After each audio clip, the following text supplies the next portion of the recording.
Hello everyone, இப்படி இருக்க உங்க கூகுள் ஹோம் பேஜை இப்படி உங்களுக்கு பிடிச்ச மாதிரி நேம் ஆர் போட்டோ மாத்தணுமா? என்னடா சொல்ற? என்னால நம்ப முடியலையே. அது எப்படின்னு நான் சொல்றேன். மறக்காம வீடியோ ஃபுல்லா பாருங்க. வீடியோட லாஸ்ட்ல இன்னொரு இன்ட்ரெஸ்டிங்கான ட்ரிக்கும் சொல்றேன். கூகுள் ஆர் குரோம் ஓப்பன் பண்ணிட்டு கூகுள் எக்ஸ்டென்ஷனை சர்ச் பண்ணுங்க. இதோட டைரக்ட் லிங்கை பயோல பின் பண்ணியிருக்கேன். ஒன்ஸ் உள்ளே வந்ததுக்கப்புறம் மை டூடுல்னு சர்ச் பண்ணுங்கள். அந்த எக்ஸ்டென்ஷனை டவுன்லோட் பண்ணி ஆட் பண்ணிக்கோங்க. இப்போது ரைட் கார்னரில் இருக்கிற எக்ஸ்டென்ஷனை ஓப்பன் பண்ணி மை டூடுலை கிளிக் பண்ணிக்கோங்க. இங்கே உங்களுக்கு பிடிச்ச டெக்ஸ்ட்டு ஆர் இமேஜ் இல்லைனா கிளாக் கூட ஆட் பண்ணிக்கலாம். ஃபார் எக்ஸாம்பிளுக்கு நான் இப்போ இமேஜ் அப்லோட் பண்ணியிருக்கேன். இது மாதிரி கூகுளுக்கு பதிலாக உங்களோட நேமையும் வச்சுக்கலாம். ஸோ ஃபைனலாக நான் ஒரு ட்ரிக்கு சொன்னேன். அதை பார்க்குறதுக்கு முன்னாடி மறக்காமல் இந்த வீடியோவை சேவ் பண்ணி வச்சுக்கோங்க.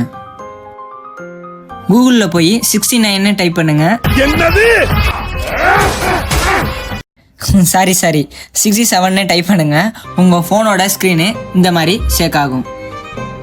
இது மாதிரியே 6-7 போட்டு பார்த்து என்ன வருதுன்னு மறக்காமல் கமெண்ட் பண்ணுங்கள். இந்த மாதிரி டிப்ஸ் அண்ட் ட்ரிக்ஸ்க்கு மறக்காமல் நம்ம பேஜை ஃபாலோ பண்ணிட்டு இந்த இன்ட்ரெஸ்டான அப்டேட்டை உங்கள் ஃப்ரெண்ட்ஸ் அண்ட் ஃபேமிலிக்கு ஷேர் பண்ணிடுங்க.